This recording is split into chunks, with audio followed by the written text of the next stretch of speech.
ಬೇರೆ ಒಂದು ಪುಸ್ತಕದಲ್ಲಿ, ಒಂದು ಅಧ್ಯಾಯದಲ್ಲಿ, ಒಂದು ವಚನದ ಕುರಿತು ದೇವರು ಮಾತನಾಡು ಎಂಬುದಾಗಿ ನಾನು ಆತ್ಮದಲ್ಲಿ ಪ್ರೇರೇಪಿಸಿದ್ದಾನೆ. ಆ ಒಂದು ಪುಸ್ತಕ ಅದು ಬಿಡುಗಡೆಯ ಪುಸ್ತಕ. ಆ ಪುಸ್ತಕವನ್ನು ನೋಡ್ತೇವೆ, ಭಕ್ತನಾದ ಮೋಶೆ ಬರಿತಾ ಇದ್ದಾನೆ. ನೋಡ್ತೇವೆ ಬೈಬಲಲ್ಲಿ ಮೋಶೆ ಎಷ್ಟು ಪುಸ್ತಕಗಳನ್ನು ಬರೆದಿದ್ದಾನೆ. ಬೈಬಲಲ್ಲಿ ಮೋಶೆ ಎಷ್ಟು ಪುಸ್ತಕಗಳನ್ನು ಬರೆದಿದ್ದಾನೆ. బైబిల్లో మోషే ఎన్ని పుస్తకాలు రాసి ఉన్నాడు? How many books are writing Moses? 5 ಪುಸ್ತಕಗಳನ್ನು ಮೋಶೆ ಬರೆದಿದ್ದಾನೆ. 5 ಪುಸ್ತಕಗಳು: ಆದಿಕಾಂಡ, ವಿಮೋಚನ ಕಾಂಡ, ಅರಣ್ಯಕಾಂಡ, ಧರ್ಮಶಾಸ್ತ್ರ ಇನ್ನೊಂದು ಇದೆ ಮುಂದೆ, ಅದರ ಮುಂದೆ ಇನ್ನೊಂದೆ ಯಾಜಕ ಕಾಂಡ, ಧರ್ಮಶಾಸ್ತ್ರ. ನೋಡ್ತೇವೆ 5 ಪುಸ್ತಕ ಬರೀತಾನೆ. 5 ಪುಸ್ತಕಗಳಲ್ಲಿ 2ನೇ ಪುಸ್ತಕ ವಿಮೋಚನೆ ಪುಸ್ತಕ, ವಿಮೋಚನಾ ಕಾಂಡ.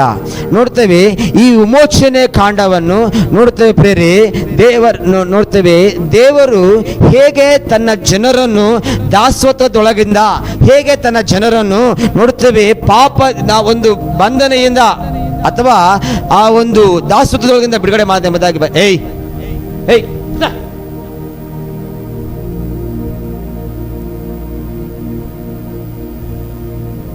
ನೋಡ್ತೇವೆ. ದಾಸತ್ವದೊಳಗಿಂದ ದೇವರು ಬಿಡುಗಡೆ ಮಾಡೋದು ಎಂಬುದಾಗಿ ಬರೆಯುವಂಥ ಪುಸ್ತಕ. ಅವರು 400 ವರ್ಷಗಳ ಕಾಲ ಇಸ್ರಾಯೇಲರು ಐಗುಪ್ತರಿಗೆ ಬಾನಿಸರಾಗಿರ್ತಾರೆ. ಬಾನಿಸರಾಗಿರುವಾಗ ವಾಕ್ಯದಲ್ಲಿ ಬರೆಯಲ್ಪಟ್ಟಿದೆ, ಅವರ ಕೂಗು ದೇವರಿಗೆ ಕೇಳಿಸಿದಾಗ ನೋಡ್ತೇವೆ ಆ ಸಮಯದಲ್ಲಿ ಪ್ರಿಯರೇ ದೇವರು ಒಬ್ಬ ವ್ಯಕ್ತಿಯನ್ನು ಆರಿಸ್ಕೊಳ್ತಾನ, ಒಬ್ಬ ಹೆಣ್ಮಗಳ ಆರಿಸಿಕೊಂಡು ಆ ಮಗು ಆಕೆ ಒಬ್ಬ ಗಂಡು ಮಗುವನ್ನು ಹೇರುವ ಹಾಗೆ ಸಹಾಯ ಮಾಡ್ತಾನ. ಆ ಮಗು ಹೇರುವಾಗ ನೋಡ್ತೇವೆ ವಾಕ್ಯ ಬರಬಿಟ್ಟಿದೆ, ಅನೇಕರು ಆ ಮಗು ಉಳಿಬಾರ್ದು ಎಂಬುದಾಗಿ, ಸಾಯಿಸಬೇಕೆಂಬುದಾಗಿ ಅನೇಕರು ಆಲೋಚನೆ ಮಾಡಿದಾಗಲೂ ಕೂಡ ದೇವರು ಆ ಮಗುವನ್ನು ಕಾಪಾಡ್ತಾನ. 3 ತಿಂಗಳ ಕಾಲ ಆ ಮಗುವನ್ನು ತಂದೆ ತಾಯಿಗಳು ಕಾಪಾಡ್ತಾರೆ.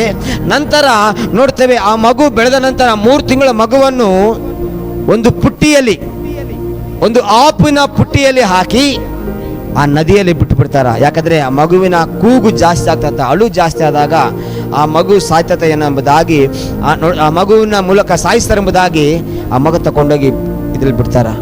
ಆ ಸಮಯದಲ್ಲಿ ನೋಡ್ತೇವೆ ಫರೋಹನ ಹೆಂಡತಿ ಸ್ನಾನ ಮಾಡಕ್ಕೆ ಹೋಗಿರ್ತಾಳ. ಅಲ್ಲಿ ನೋಡುತ್ತೇವೆ ಆಕೆಗೆ ಮಕ್ಕಳಿರಂಗಿಲ್ಲ.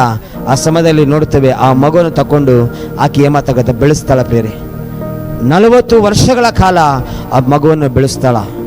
ಅವನಿಗೆ ಆ ಐಗುಪ್ತ ದೇಶದ ಎಲ್ಲ ಯುದ್ಧ ವಿದ್ಯೆಯನ್ನು ಕಲಿಸಿಕೊಟ್ಟ ನಂತರ ನೋಡುತ್ತೇವೆ ದೇವರು ಆ ವ್ಯಕ್ತಿಯನ್ನು ನಾಯಕನಾಗಿ ಮಾಡ್ತಾನ. ನಾಯಕನಾಗಿ ಮಾಡಿದ ಕೂಡ ನೋಡುತ್ತೇವೆ ಆ ವ್ಯಕ್ತಿ ನಾಯಕನಾಗೋದಿಲ್ಲ. ನೋಡುತ್ತೇವೆ ಒಂದು ದಿವಸ ಒಬ್ಬ ಐಗುಪ್ತನು ಒಬ್ಬ ಇಸ್ರಾಯೇಲನ್ನು ಹುಡುಕೊಳ್ಳುವಾಗ ಈ ಒಬ್ಬ ವ್ಯಕ್ತಿ ಹೋಗಿ ಐಗುಪ್ತನನ್ನು ಕೊಂದೇ ಹಾಕ್ತಾನ. ಇಸ್ರಾಯೇಲನ್ನು ಕಾಪಾಡಿದಾಗ ನೋಡುತ್ತೇವೆ 2ನೇ ದಿನ ಇಬ್ಬರು ಇಸ್ರಾಯೇಲ್ ಜಗಳ ಆಡ್ತಿರ್ತಾರೆ. ಆ ಸಮಯದಲ್ಲಿ ಒಬ್ಬ ವ್ಯಕ್ತಿ ಹೇಳ್ತಾನ, ಐಗುಪ್ತನ ಬಿಡಿಸೋಕೆ ಹೋದ ಸಮಯದಲ್ಲಿ ವ್ಯಕ್ತಿ ಹೇಳ್ತಾನ, ನೀನು ಯಾರು ನಮ್ಗೆ ಬಿಡಿಸ್ಲಿಕ್ಕಾಗಿ, ನೀನೇನು ದೇವ್ರು ಆಡಿಸ್ಕೊಂಡು ನಾಯಕನ ಅಂತ ಅಂದಾಗ, ಹೌದು ನನ್ನ ನಾಯಕನಾಗ ಅವ್ರು ಕೇಳಂಗಿಲ್ಲ. ಆ ವ್ಯಕ್ತಿ ಅಂತಾನ, ನಿನ್ನೆ ದಿನ ಐಗುಪ್ತನ್ನು ಕೊಂದ ಪ್ರಕಾರ ನಮ್ಮನ್ನು ಕೊಲ್ತೀಯ ಅಂತಂದಾಗ ಎಲ್ಲಿ ತನ್ನ ಒಂದು ಕ್ರಿಯೆ ಗೊತ್ತಾಗ್ತಂದಾಗ ಓಡಿ ಹೋದಾಗ 40 ವರ್ಷಗಳ ಕಾಲ ದೇವರು ಆ ವ್ಯಕ್ತಿಗೆ ನಾಯಕತ್ವದ ಗುಣಲಕ್ಷಣ ಕೊಟ್ಟು ಬೆಳೆಸ್ಕೊಂಡು ಬರ್ತಾನ. ಅದಾದ ನಂತರ ಆರಂಭವಾಗುವಂಥ ಘಟನೆಯೇ ಇಸ್ರಾಯೇಲರ ಬಿಡುಗಡೆಯ ಘಟನೆ.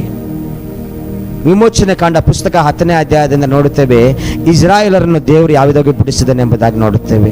ಸುಮಾರು 9 ರಿಂದ 10 ಅದ್ಭುತಗಳನ್ನು ದೇವರು ಮಾಡಿ ಮೋಶೆಯ ಮೂಲಕ ಬಾನಿಸತ್ವದಲ್ಲಿ, ದಾಸತ್ವದಲ್ಲಿ ಇದ್ದಂಥ ಇಸ್ರಾಯೇಲರನ್ನು ದೇವರು ಒಳಗಡೆ ತಗೊಂಡು ಬರ್ತಾನ.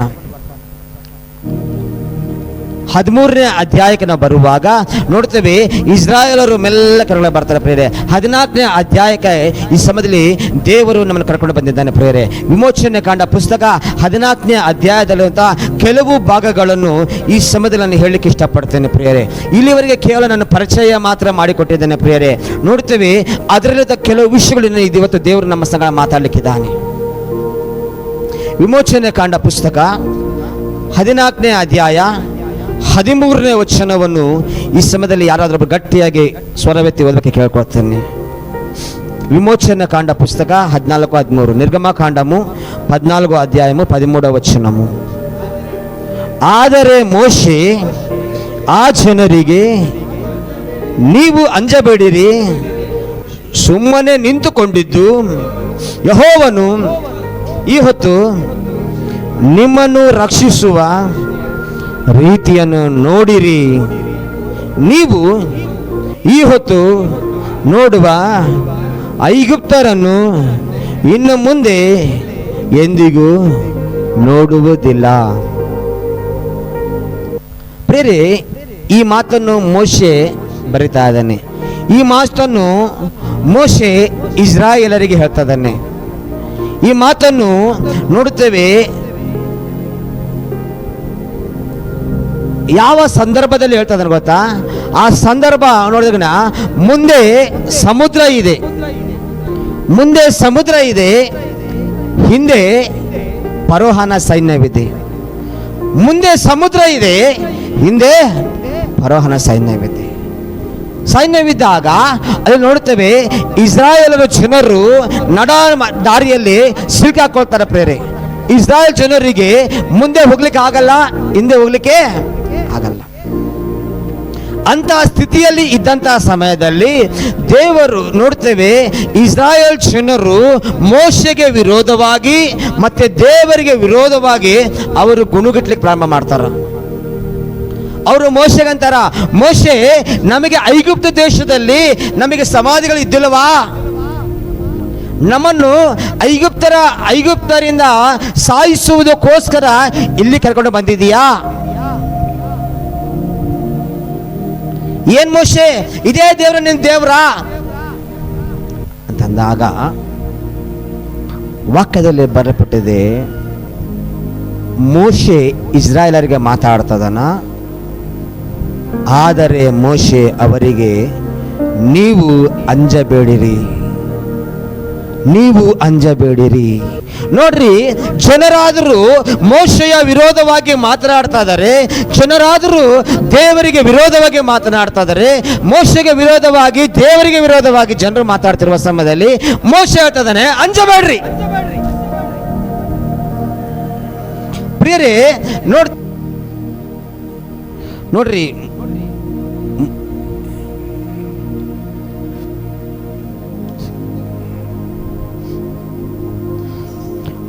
ವಿಮೋಚನೆ ಕಂಡ 3ನೇ ಅಧ್ಯಾಯ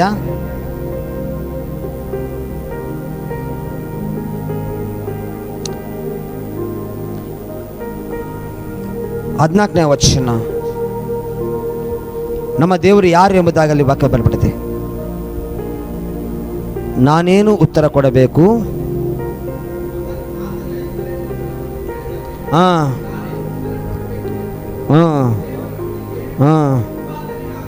ಇರುವಾತನೇ ಆಗಿದ್ದೇನೆ. ನೀನು ಇಸ್ರಾಯೇಲರಿಗೆ ಇರುವಾತನೆಂಬವನು ನನ್ನನ್ನು ನಿಮ್ಮ ಬಳಿಗೆ ಕಳುಹಿಸುವುದನ್ನು ಹೇಳಬೇಕು. ನೋಡ್ರಿ, ಇಲ್ಲಿ ವಾಕ್ಯ ಹೇಳ್ತಾ, ನಮ್ಮ ದೇವರು ಇರುವ ದೇವರು, ನಮ್ಮ ದೇವರು ಇದ್ದಂಥ ದೇವರು. ಐ ಆಮ್ ದ ಗಾಡ್, ನಾನು ಇರುವ ದೇವರು. ನಿಮ್ಮ ಮಧ್ಯದಲ್ಲಿ మీ మధ్యలో ఉండే దేవుడను, మీ జతలో ఉండే దేవుడను.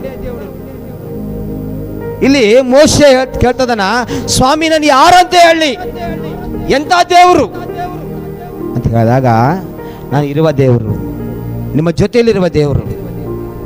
ನೋಡ್ರಿ, ನಮ್ಮ ಜೊತೆಯಲ್ಲಿ ಯಾರು ಇರ್ತಾರೋ ಎಲ್ಲ ಗೊತ್ತಿಲ್ಲ, ಆದರೆ ಸದಾ ನಮ್ಮ ದೇವರ ಜೊತೆಯಲ್ಲಿ ಇರ್ತಾನೆ ಪ್ರಿಯರೇ.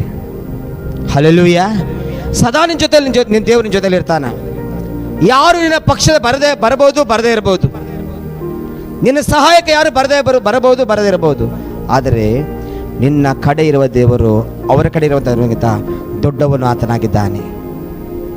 ಇಲ್ಲಿ ವಿಮೋಚನೆಗಳ ಪುಸ್ತಕ 14 ನೋಡುತ್ತೇವೆ, ದೇವರೇ ಅವರ ಸಂಗಡವಿದ್ದು ಅವರನ್ನು ಬೇಕಂತೇಳಿ ದಾರಿ ತಪ್ಪಿಸಿದ. ದೇವರು ಯಾವ ವಿಧವಾಗಿ ಅವ್ರ ಸಂಗಡ ಇದ್ದ ಹೇಳ್ರಿ ಯಾರನ್ನೊಬ್ಬರ. ದೇವರು ಯಾವ ವಿಧವಾಗಿ ಇಸ್ರಾಯೇಲರ ಸಂಗಡ ದೇವರು ನಡೆದ? ಹಗಲು ಮೇಘ ಸ್ತಂಭವಾಗಿ, ರಾತ್ರಿ ಅಗ್ನಿ ಸ್ತಂಭವಾಗಿ ದೇವರು ಅವರ ಕೂಡ ನಡೆದನಂತ. ಹಲ್ಲೆಲೂಯ. ನೋಡ್ರಿ, ನಮ್ಮ ದೇವರು ಕೈ ಬಿಡುವ ದೇವರಲ್ಲ, ನಮ್ಮ ದೇವರು ಅಗಲುವ ದೇವರಲ್ಲ. ಹಗಲು ಮೇಘ ಸ್ತಂಭವಾಗಿ, ರಾತ್ರಿ ಅಗ್ನಿ ಸ್ತಂಭವಾಗಿ ತಾನು ಆರಿಸಿಕೊಂಡ ಜನರ ಸಂಗಡ ಬರುವ ದೇವರಾತನಾಗಿದ್ದಾನೆ. ಹಲ್ಲೆಲೂಯ. ಇಲ್ಲಿ ದೇವರು 14ನೇ ನಾವು ಹೋಗುವಾಗ 14ನೇ ಅಧ್ಯಾಯದ ಆಳಕ್ಕೆ ನಾವು ಹೋಗುವುದಾದ್ರೆಗಿನ 14ನೇ ಅಧ್ಯಾಯದ ಒಳಗಡೆ ನಾವು ಹೋಗುವುದಾದ್ರೆಗಿನ ಅಲ್ಲಿ ಬರೆಯಲ್ಪಟ್ಟಿದೆ, ಇಸ್ರಾಯೇಲರಿಗೆ ದಾರಿ ತಪ್ಪಿದಾಗ ನೋಡ್ತೇವೆ, ಇಸ್ರಾಯೇಲರು ಅಂದುಕೊಂಡ್ರು ಆಯ್ತು ನಮ್ಮ ಜೀವಿತ ಮುಗೀತು, ಆಯ್ತು ನಮ್ಮ ಬದುಕು ಮುಗೀತು, ಅಯ್ಯೋ ಇವನ್ ಯಾವ ಮೋಶ ಮಾತು ಕೇಳಿದೇವೆ, ಇವನ್ ಯಾವ ಮೋಶವನ್ನು ಬಂದುಬಿಟ್ಟ, ನಮ್ಮನ್ನು ಏನು ಮಾಡ್ದ, ಐಗುಪ್ತರಿಗೆ ಬಾನಿಸ್ರದ ಮೇಲೆ ಕರ್ಕೊಂಡು ಬಂದ, ಅಡವಿಯಲ್ಲಿ ಸಿಗಾಕ್ಬಿಟ್ಟಿದ್ದಾನೆ. ಇಲ್ಲಿ ಅಡವಿಯಲ್ಲಿ ಹಾಕಿದ್ದಾನೆ. ముందు చూస్తే గొయ్యి, వెనక చూస్తే చెట్లు. ముందర గుంత ఉంది, వెనక చూస్తే గొయ్యి ఉంది, ಸೈನ್ಯ ఉంది, ಯುದ್ಧ ఉంది. ಹೇಗೆ ಮಾಡಬೇಕು ನಮ್ಮ ಜೀವಿತದಲ್ಲಿ? ಅಲ್ಲಿ ಏನೋ ಅವ್ರು ಕೊಟ್ಟಷ್ಟು ನಾ ಕಾಳು ತಗೊಂಡು ತಿಂತಿದ್ದೀವಿ, ಜೀವನ ಮಾಡ್ತಿದ್ದೀವಿ, ಅವ್ನ ನಾಕೇಟು ಹೊಡಿಸ್ಕೊಂಡು ನಾವು ಅವನಿಗೆ ಅವ್ನ ಮನೆ ಕಟ್ತಿದ್ದೀವಿ, ಅವ್ನ ದೇವರ ಆಲಯ ಕಟ್ತಿದ್ದೀವಿ, ಎಲ್ಲ ಮಾಡ್ತಿದ್ದೀವಿ. ಆದರೆ ಇವನ್ ಯಾವನೋ ಮೋಶ ಎಂಬನು ಬಂದ, ಯಾರೋ ದೇವ್ರು ಹೇಳಿದಂತ ಬಂದ. ವಾಕ್ಯ ಇರ್ತದ, ವಾಕ್ಯ ಕ್ಲಿಯರ್ ಆಗಿ ಬೇಕಾದ್ರೆ ಓದಿ ನೋಡ್ರಿ ಪ್ರೇರೆ. ಜನರು ಮೋಶೆಯ ವಿರೋಧವಾಗಿ ಗುಣಗಿಟ್ಲಿಕ್ಕೆ ಪ್ರಾರಂಭ ಮಾಡಿದ್ರು. ಕೆಲವು ಸಾರಿ ನಮ್ಮ ಜೀವಿತಗಳಲ್ಲಿ ನಾವು ಕೂಡ ಹಾಗೆ ರೀ. ಕೆಲವು ಸಾರಿ ಬಂದು ಪ್ರೇರೆ ಯಾರಾದರೂ ಬಂದು ನಮಗೆ ಸುವಾರ್ತೆ ಸಾದಾಗ ದೇವ್ ತಿಳ್ಕೊಳ್ತೀವಿ. ನಂತರ ನೋಡ್ತೀವಿ ನಮ್ಮ ಜೀವಿತದಲ್ಲಿ ಏನಾದರೂ ಕಷ್ಟಗಳು ಬಂದಾಗ, ಸಮಸ್ಯೆಗಳು ಬಂದಾಗ, ಅವತ್ತು ಯಾರೋ ಬಂದಪ್ಪ ನನಗೆ ಯಾರೋ ನಾಲ್ಕು ವಾಕ್ಯ ಹೇಳ್ದ, ನಾನು ಇದೇ ನಂಬ್ಕೊಳ್ಳಿ, ಈ ದೇವ್ರು ನಂಬ್ಕೊಳ್ಳೋಕೆ ಮುಂಚೆ ಚೆನ್ನಾಗಿದ್ದೆ, ಏನು ಮಾಡ್ತಿದ್ದೆ, ಏನೋ ಒಂದು ಕುರಿ ಕೊಡ್ತಿದ್ದೆ, ಬಲಿ ಕೊಡ್ತಿದ್ದೆ, ಏನೋ ಒಂದು ಮಾಡ್ತಿದ್ದೆ, ನಾನು ಚೆನ್ನಾಗಿದೆ. ಆದರೆ ಇವತ್ತು ನನ್ನ ಜೊತೆ ಕಷ್ಟಗಳು ಬಂದಿವೆ. ಕಷ್ಟಗಳು ಯಾಕೆ ಬಂದಿದೆ ಎಂಬುದಾಗಿ ನಾವು ಆಲೋಚನೆ ಮಾಡೋದಿಲ್ಲ. ಸಮಸ್ಯೆಗಳು ಯಾಕೆ ಬಂದಿದೆ ಎಂಬುದಾಗಿ ಆಲೋಚನೆ ಮಾಡೋಂಗಿಲ್ಲ. ಇಕ್ಕಟ್ಟುಗಳು ಯಾಕೆ ಬಂದಿದೆ ಎಂಬುದಾಗಿ ನಾವು ಆಲೋಚನೆ ಮಾಡೋದಿಲ್ಲ ನಮ್ಮ ಜೀವಿತದಲ್ಲಿ. ಈ ಮಧ್ಯಾಹ್ನ ಕಾಲ ಸಮಯದಲ್ಲಿ ವಾಕ್ಯವನ್ನು ವಿವರವಾಗಿ ನಾವು ಆಲೋಚಿಸುವಂತರಾಗಿರೋಣ. ನೋಡುತ್ತೇವೆ, ಮುಂದೆ ನೋಡಿದ್ರೆಗಿನ ಸಮುದ್ರ ಇದೆ, ಹಿಂದೆ ನೋಡಿದ್ರೆಗಿನ ಅವ್ರಿಗೇನಿದೆ, ಫರೋಹನ ಸೈನ್ಯವಿದೆ. ಆದರೆ ಅಂತಹ ಸ್ಥಿತಿಯಲ್ಲಿ ಮೋಶೆ ಹತ್ರ ಈ ಜನ ಹೋಗಿ ಹೇಳ್ತಾರ, ದೇವರ ಸಹಾಯವನ್ನು ಕೇಳೋದು ಬಿಟ್ಬಿಟ್ಟು ದೇವರಿಗೆ ವಿರೋಧವಾಗಿ ಗುಣ ಕೊಡ್ತಾ ಇದ್ದಾರೆ. ದೇವರಿಗೆ ವಿರೋಧವಾಗಿ ಗುಣ ಕೊಡ್ತಾ ಇದ್ದಾರೆ. ಸ್ವಲ್ಪ ಹಿಂದಕ್ಕೆ ಹೋಗೋಣ. ಈ ಸಮಯದಲ್ಲಿ ಸ್ವಲ್ಪ ಹಿಂದೆ ಆಗಿದೆ. 5ನೇ ವಚನ ಹೋದ್ರಪ್ಪ, 14ನೇ ಅಧ್ಯಾಯ 6ನೇ ವಚನ. ಸರಿ ಹೌದು.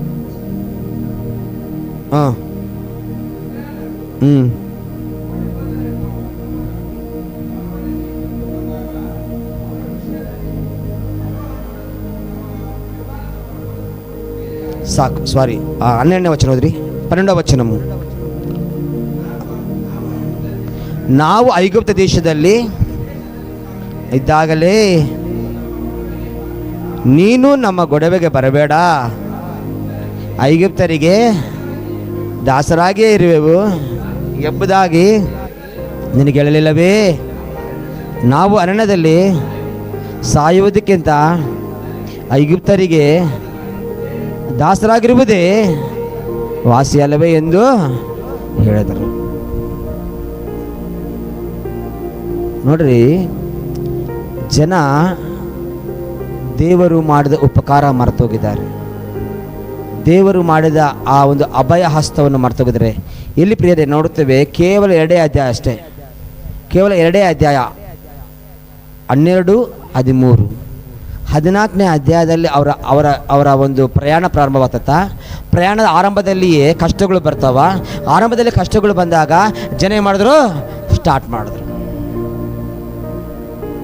ನಮ್ಮ ಆತ್ಮಿಕ ಹೋರಾಟದಲ್ಲಿ ಕೂಡ ಕೆಲವು ಸಾರಿ ಆತ್ಮಿಕ ಹೋರಾಟದ ಜೀವಿತವನ್ನು ಪ್ರಾರಂಭಿಸುವಾಗ ನೋಡ್ತೇವೆ ಅನೇಕ ಕಷ್ಟಗಳು ಬರ್ತಾವ್ರಿ, ಅನೇಕ ಸಮಸ್ಯೆಗಳು ಬರ್ತಾವ, ಅನೇಕ ಇಕ್ಕಟ್ಟುಗಳು ಬರ್ತಾವ. ಆದರೆ ನಾವು ಯಾವ ವಿಧವಾಗಿ ನಡ್ಕೊಳ್ಳಬೇಕು ಎಂಬುದಾಗಿ ನಾವು ಈ ದಿನ ಆಲೋಚನೆ ಮಾಡಬೇಕು. ಯಾವ ವಿಧವಾಗಿ ನಡ್ಕೊಳ್ಳಬೇಕಾಗುತ್ತದೆ ಎಂಬುದಾಗಿ ನಾವು ಆಲೋಚನೆ ಮಾಡಬೇಕು. ಜನರು ಮೋಶೆನ ಒಬ್ಬಂಟಿಗನ ಮಾಡಿ ಮೋಶೆನ ಪ್ರಶ್ನೆ ಮಾಡ್ತಿದ್ದಾರೆ. ಅವರು ದೇವರ ಮೊರೆ ಹೋಗಲಿಲ್ಲ. ವಾಕ್ಯ ಗೊತ್ತಾ, ನನ್ನ ಕಳೆದ ವಿಕಾಪುರದಲ್ಲಿ ನಾವು ಇದೇ ವಾಕ್ಯವನ್ನು ಬೋಧಿಸ್ತಾ ಇದ್ದೆ. ಅವರು ಯೆಹೋವನಿಗೆ ಮೊರೆ ಇಟ್ಟರೆಂಬುದಾಗಿ. ಆದರೆ ಅವರು ಯೆಹೋವನಿಗೆ ಮೊರೆ ಇಡ್ತಾ ಇದಾರ, ಆದರೆ ಅವರು ಪ್ರಾರ್ಥನೆ ಮಾಡ್ತಾ ಇಲ್ಲ. ಅವರು ಯೆಹೋವನಿಗೆ ವಿರೋಧಕ್ಕೆ ಮಾತಾಡ್ತಾ ಇದ್ದಾರೆ, ಮೊರೆ ಇಡ್ತಾ ಇದ್ದಾರೆ, ಗುಣಗುಡ್ತಾ ಇದ್ದಾರೆ. ಅಲ್ಲಿ ದೇ ಆರ್ ಮರ್ಮರಿಂಗ್ ಅಬೌಟ್ ಗಾಡ್. ದೇವರ ಬಗ್ಗೆ ಅವರು ಗುಣಗುಡ್ತಾ ಇದ್ದಾರೆ. ನೋಡ್ತೇವೆ ವಿಮೋಚನೆ ಗಣ ಪುಸ್ತಕ ನಾವು ನೋಡ್ತಾ ಹೋದ್ರೆ 14ನೇ ಅಧ್ಯಾಯದಿಂದ ಆರಂಭವಾಗ್ತದೆ ಪ್ರಿಯರೇ. 14ನೇ ಅಧ್ಯಾಯದಿಂದ 32ನೇ ವಚನದ ಅಧ್ಯಾಯದವರೆಗೆ ನೋಡುತ್ತೇವೆ ಇಸ್ರಾಯೇಲರ ಗುಣಗುಟ್ಟುವಿಕೆ. 14ನೇ ಅಧ್ಯಾಯದಲ್ಲಿ ಮುಂದೆ ಸಮುದ್ರ ಇದೆ, ಹಿಂದೆ ಫರೋಹನ ಸೈನ್ಯವಿದೆ. 15ನೇ ಅಧ್ಯಾಯದಲ್ಲಿ ಏನಿದೆ? 15ನೇ ಅಧ್ಯಾಯದಲ್ಲಿ ಏನಿದೆ? ಯುದ್ಧ ಬರ್ತತ್. ಯುದ್ಧ ಬರ್ತತ. 15ನೇ ಅಧ್ಯಾಯದಲ್ಲಿ ಅವ್ರು ನೀರು ಸಿಗಲ್ಲ. 17ನೇ ಅಧ್ಯಾಯಕ್ಕೆ ನಾವು ಬರೋದು ಆದ್ರೆಗಿನ ಅಲ್ಲಿ ಅವರಿಗೆ ಊಟ ಸಿಗಲ್ಲ. 20ನೇ ಅಧ್ಯಾಯಕ್ಕೆ 22ನೇ ಅಧ್ಯಾಯಕ್ಕೆ ಬರುವಾಗ ಅಲ್ಲಿ ಅವರಿಗೆ ಮಾಂಸ ಸಿಗಲ್ಲ. ನೋಡ್ತೇವೆ ಅದಂತರ ಒಂದೊಂದಾಗಿ ಬರುವಾಗ ಅವರು ಗುಣಗುಟ್ಟಬೇಕೇ ನೋಡ್ತೇವೆ.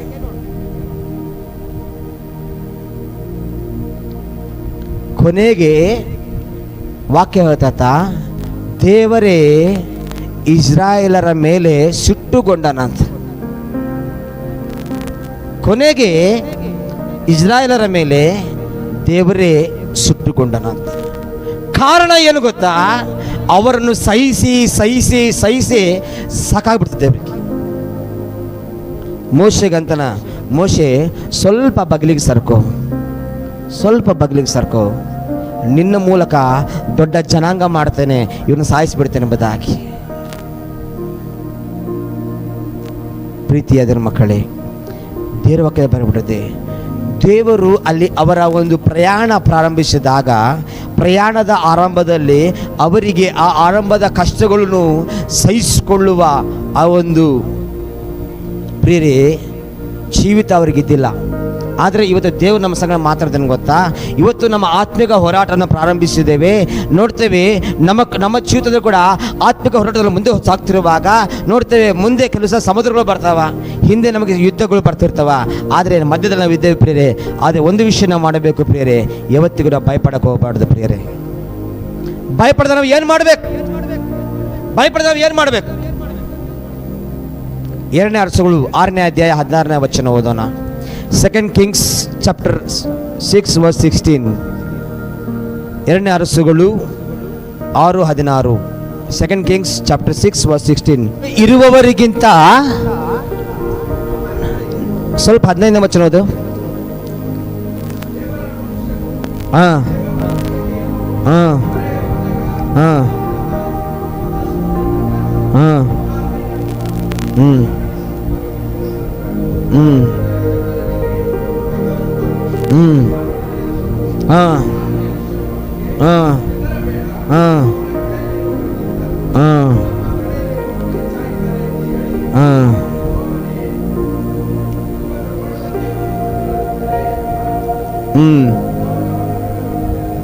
ನೋಡ್ರಿ, ಇಲ್ಲಿ ವಾಕ್ಯದಲ್ಲಿ ನೋಡ್ತೀವಿ.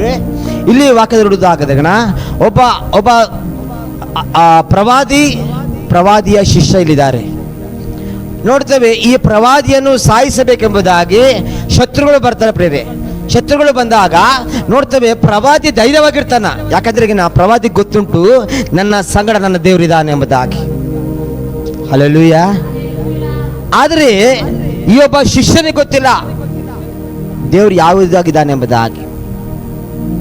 ನೋಡ್ತೇವೆ ಇವರಿಬ್ಬರಲ್ಲಿರುವಾಗ ನೋಡ್ತೇವೆ ಆ ಸಮೂಹ ಬರ್ತಾ ಇದೆ, ಆ ಒಂದು ಯುದ್ಧ ಸಮೂಹ ಬರ್ತಾ ಇದೆ, ಅವನು ಸಾಯಿಸ್ಲಿಕ್ಕಾಗಿ ಶತ್ರುಗಳು ಬರ್ತಾ ಇದ್ದಾರೆ. ಅಂತ ಸ್ಥಿತಿಯಲ್ಲಿ ಈ ಒಬ್ಬ ಶಿಷ್ಯನು ಕೇಳ್ತಾನೆ, ಅಯ್ಯ ನಾವಿಬ್ಬರೇ ಇದ್ದೀವಿ, ಅವ್ರ ಕಡೆ ದೊಡ್ಡ ಸಮ್ಮುಖ ಐತೆ, ಏನು ಮಾಡೋಣ? ಏನು ಮಾಡೋಣ? ಅವನಂತಾನ, ಎಲಿಯ ಅಂತಾನವಾಗ, ಮಗನೇ, ಅವರ ಕಡೆ ಇರುವವರಿಗಿಂತ ನಮ್ಮ ಕಡೆ ದೊಡ್ಡದೇ ಸೈನ್ಯ ಇದೆ.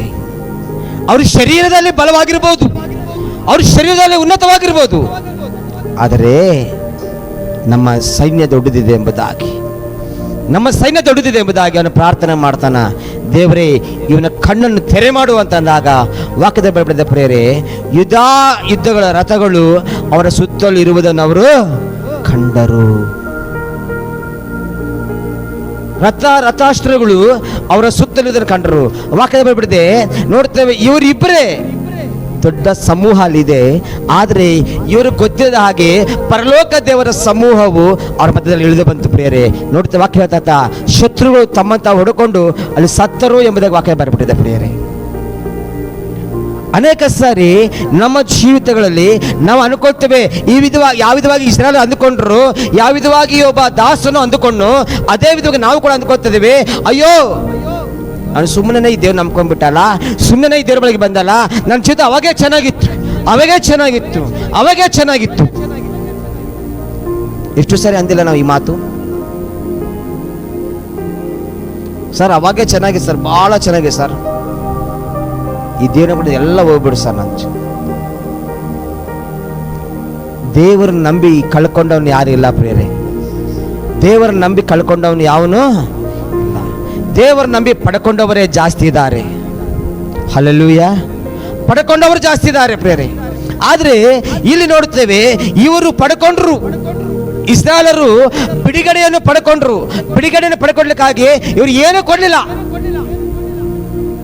ಕೊಡಲಿಲ್ಲ. ದೇವರೇ ಎಲ್ಲವನ್ನು ಸಹಾಯ ಮಾಡ್ದ, ಆದರೆ ಇವರು ದೇವರ ಕೊಡ್ತಾ ಇದ್ದಾರೆ. ಆಗ ಮೋಶೆ ಅಂತನ, ಭಯಪಡಬೇಡ. ಜೀವನದಲ್ಲಿ ಪ್ರೇರೆ ಇಲ್ಲಿ ನೋಡ್ತೇವೆ 14ನೇ ಅಧ್ಯಾಯ 13ನೇ ವಚನ ಹೇಳ್ತಾ, ಆದರೆ ಮೋಶೆ ಜನರಿಗೆ, ನೀವು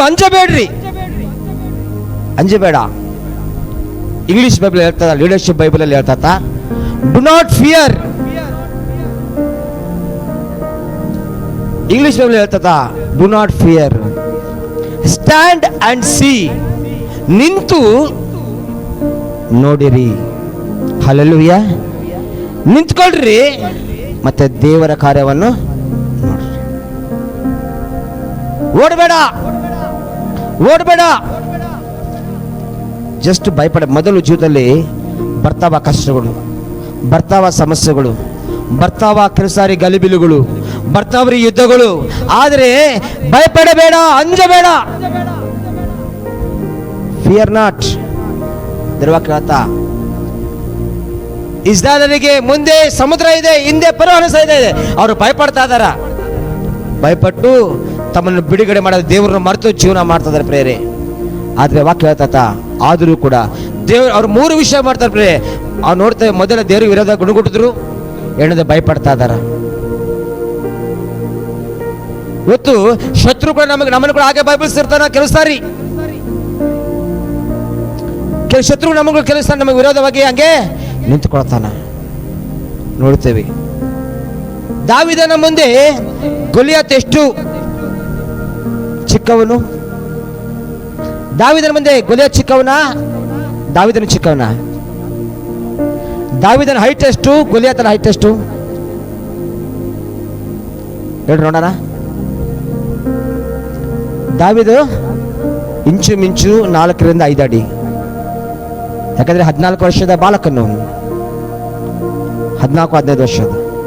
ಗೊಲಿಯಾತನು 9 ಅಡಿ ಎತ್ತರದವನವನು. ಎಷ್ಟಡಿ? 9 ಅಡಿ ಎತ್ತರದವನು. ಅವನನ್ನು ನೋಡಿ ಸೌಲನೇ ಭಯಪಡ್ತಾ ಇದ್ದಾನ. ಶತ್ರು ಯಾವತ್ತೂ ಕೂಡ ಶತ್ರುವಿನ ಬಾಣಗಳಾಗಿರ್ಬೋದು, ಶತ್ರು ಆಗಿರ್ಬೋದು, ಶತ್ರುವಿನ ಕಷ್ಟಗಳಾಗಿರ್ಬೋದು, ಯಾವತ್ತೂ ಕೂಡ ನಮಗೆ ಹೆಂಗಂತ ಗೊತ್ತಾ, ದೊಡ್ಡದಾಗೆ ಕಾಣ್ತಾವೆ. ನಮಗೆ ಯಾವತ್ತೂ ಕೂಡ ದೊಡ್ಡದಾಗೆ ಕಾಣ್ತಾವೆ ನಮಗೆ. ಅಯ್ಯೋ,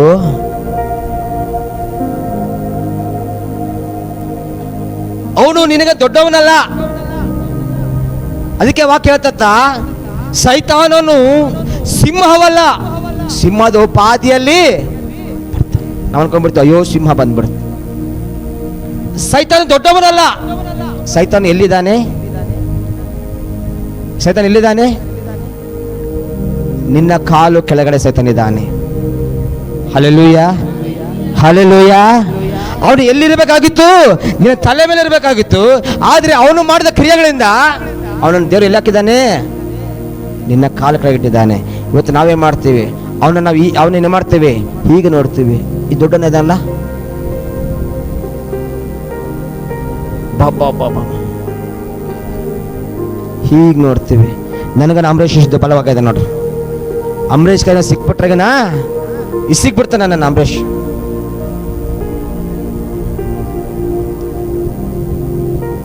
ಆದರೆ ಭೂಮಿಯನ್ನು ಆಕಾಶ ನಿರ್ಮಿಸಿದ ದೇವರ ನೋಡುವಾಗ ಇವನು ಎಲ್ಲಿದ್ದಾನೆ?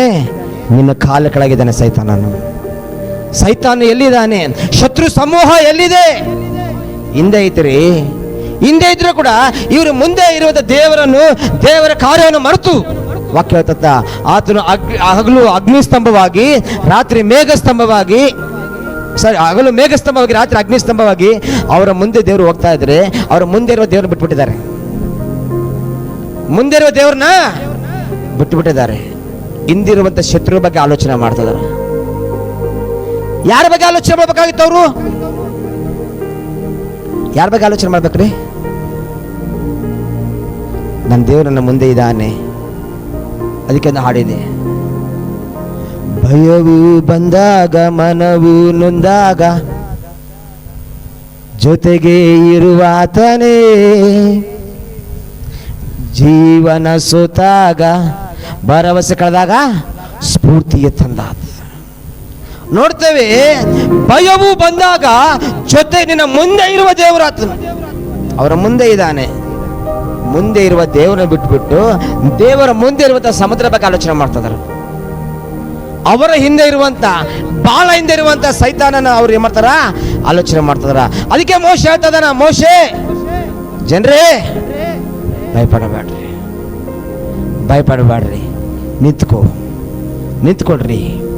ನಿಂತ್ಕೊಳ್ರಿ, ಏನ್ ಮಾಡಬೇಡ, ನಿಂತ್ಕೋ. ಇವತ್ತಿಗೆ ಇಲ್ಲಿಗೆ ಸ್ಟಾಪ್ ಮಾಡ್ತೀನಿ, ಮುಂದಿನ ವಾರನ ಕಂಟಿನ್ಯೂ ಮಾಡ್ತೀನಿ. ಹಲ್ಲೆಲೂಯ. ನಿಂತುಕೊಳ್ಳುವಾಗ ಏನಾಗ್ತತ್ತ? ಮೊದಲು ಈ ಸಮಯದಲ್ಲಿ ಪ್ರಿಯರೇ ನೋಡ್ತೇವೆ, ಜೀವನದಲ್ಲಿ ಅನೇಕ ಸಾರಿ ಭಯ ಬರ್ತತ.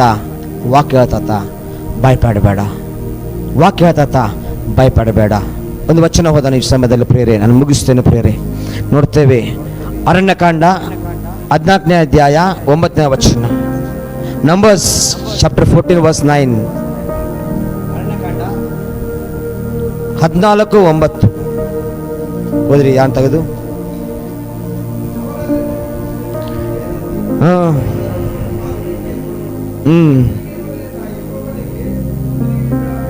ಯೆಹೋವನಿಗೆ ತಿರುಗಿ ಬೀಳ್ಬೇಡ್ರಿ. ನೋಡ್ರಿ, ನೀನು ದೇವರಿಗೆ ತಿರುಗಿ ಬೀಳದೆ, ನೀನು ದೇವರಿಗೆ ನೀನು ಭಯಪಟ್ಟು ನೀನು ಹೆದರದೆ ನೀನು ಮುಂದಕ್ಕೆ ಸಾಗುವುದಾದರೆ ನಿನ್ನ ಸ್ವಾಧೀನಕ್ಕೆ ದೇವರು ಎಲ್ಲವನ್ನು ಕೊಡ್ತಾನೆ. ನಿನ್ನ ಸ್ವಾಧೀನಕ್ಕೆ ದೇವರು ಎಲ್ಲವನ್ನು ದಯಪಾಲಿಸ್ತಾನೆ. ಹಲ್ಲೆಲೂಯ. ಕೊನೆಯ ವಚನ, ಮೊದಲನೇ ಪೂರ್ವಕರ್ತ ಅಂತ 11ನೇ ಅಧ್ಯಾಯ, మొదటి దినవృత్తాంతములు 11వ అధ్యాయం 14వ వచనము. మొదటి దినవృత్తాంతములు గ్రంథము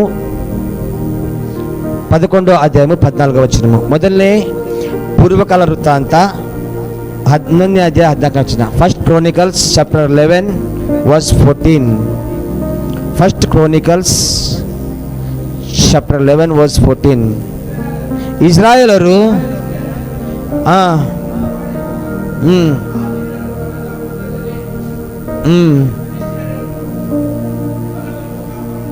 ನೋಡ್ರಿ, ಆ ವೀರರು ಯಾರು ಗೊತ್ತಾ? ಆ ವೀರರು ಯಾರೆಂಬುದಾಗಿ ಮುಂದಿನ ವಾರ ನೋಡೋಣ ಪ್ರಿಯರೇ. ದೇವರೇ ನಿನ್ನ ಸಂಗಡ ಇದ್ದು ದೇವರಿಗೆ ಜಯ ಕೊಡುವ ದೇವರಾತನಾಗಿದ್ದಾನೆ. ನೀನು ಒಂದು ವಿಷಯ ಮಾಡಬೇಕು, ನಿನ್ನ ಜೀವಿತದಲ್ಲಿ ಮುಂದೆ ಸಮುದ್ರಗಳು ಬರಬಹುದು, ಹಿಂದೆ ಸೈನ್ಯಗಳು ಬರಬಹುದು. ಹೌದ್ರಿ, ನಿನ್ನ ಮನೆ ಬಿಟ್ಟೋದಂಥ ಸೈತಾನನು, ನಿನ್ನ ಜೀವನ ಬಿಟ್ಟೋದಂಥ ಸೈತಾನನು, ನಿನ್ನ ಒಂದು ವಂಶ ಪರಂಪರೆಯಿಂದ ಬಂದಂತಹ ಸೈತಾನನು ಅಷ್ಟು ಬೇಗ ನನ್ನ ಮನೆ ಬಿಟ್ಟು ಹೋಗಲ್ಲ. ತಿರುಗಾಡ್ತಾ ಇದ್ದಾನೆ, ತಿರುಗಾಡ್ತಾ ಇದ್ದಾನೆ, ತಿರುಗಾಡ್ತಾ ಇದ್ದಾನೆ. ಒಂದು ವಿಷಯ, ಅವನ ನೋಡಿ ಭಯಪಡಬೇಡ, ಧೈರ್ಯವಾಗಿರು, ಅಂಜಬೇಡ, ಅಂಜಬೇಡ, ಧೈರ್ಯವಾಗಿರು. ದೇವರು ಹೇಳ್ತಾ ಇದ್ದಾನೆ, ಭಯಪಡಬೇಡ, ನಿಂತ್ಕೋ, ನಿಂತ್ಕೋ, ನಿಂತ್ಕೋ. ಪಕ್ಕದ ವ್ಯಕ್ತಿಗಳ ನಿಂತ್ಕೋ ಎಂಬುದಾಗಿ. ನಿಂತ್ಕೋ. ನೀನು ಎಲ್ಲಿದ್ದೀಯೋ, ನೀನು ಎಲ್ಲಿದ್ದೀಯೋ ಅಲ್ಲಿಯೇ ನಿಂತ್ಕೋ. ನೀನು ಎಲ್ಲಿದ್ದೀಯೋ ಅಲ್ಲಿಯೇ ನಿಂತ್ಕೋ. ನೀವು ಎಕ್ಕಡ ఉన్నావో ಅಕ್ಕಡೆ ನಿಲಬಡು. ಒಬ್ಬಂಟಿತರ ಮಾಡ್ಬಿಡ್ತಾರೆ ಕೆಲವು ಜನ ಪಾಪ. ನೋಡಿ, ಕೆಲವು ಜನ ಒಬ್ಬಂಟಿ ಮಾಡಿಬಿಟ್ರೆ ಪಾಪ. ಅಲ್ಲಿ ವಿಜಯ್ ಒಬ್ಬನಿದ್ದಾನೆ, ಅಲ್ಲಿ ಕಿರಣ್ ಒಬ್ಬನಿದ್ದಾನೆ, ಅಲ್ಲಿ ಕೌಶಿಕ್ ಒಬ್ಬನಿದ್ದಾನೆ. ಪಾಪ ಒಬ್ಬಟ್ಟಿಗೆ ಮಾಡಿಬಿಟ್ರೆ ಭಾಳ ಜನ. ಅಲ್ಲಿ ಪಾಪ ಕುಶುಬ ಒಬ್ಬಳೇ ಇದ್ದಾಳೆ. ಒಂದು ಸೈನ್ಯವಾಗಿ ನಾವಿರಬೇಕು. Hallelujah, hallelujah. ಪಕ್ಕದ ವ್ಯಕ್ತಿಗಳ್ರಿ, ನಿಂತುಕೋ. Stand, stand where you are, stand there. ನೀನು ಎಲ್ಲಿದ್ದೀಯೋ ಅಲ್ಲಿಯೇ ನಿಂತುಕೋ. Hallelujah, hallelujah. ಭಯಪಡಬೇಡ ಶತ್ರುವಿಗೆ. ಎಲ್ಲಿದೆಯೋ ಅಲ್ಲಿ ನಿಂತ್ಕೋ. ದೇವ್ರ ಕಾರ್ಯ ಮಾಡ್ತಾನೆ, ಅದ್ಭುತ ಮಾಡ್ತಾನೆ. ನಿಂತ್ಕೋಲೆ. ವಾಕ್ಯ ಹೇಳ್ತ, ವಿಶ್ವಾಸವೆಂಬ ವಾಕ್ಯದ ಮೇಲೆ ನಾವು ಜೀವಿತವನ್ನು ಕಟ್ಟಿಕೊಳ್ಳಬೇಕು. ಸೈತ ನೋಡಿ ಓಡುವಾಗದಲ್ಲ.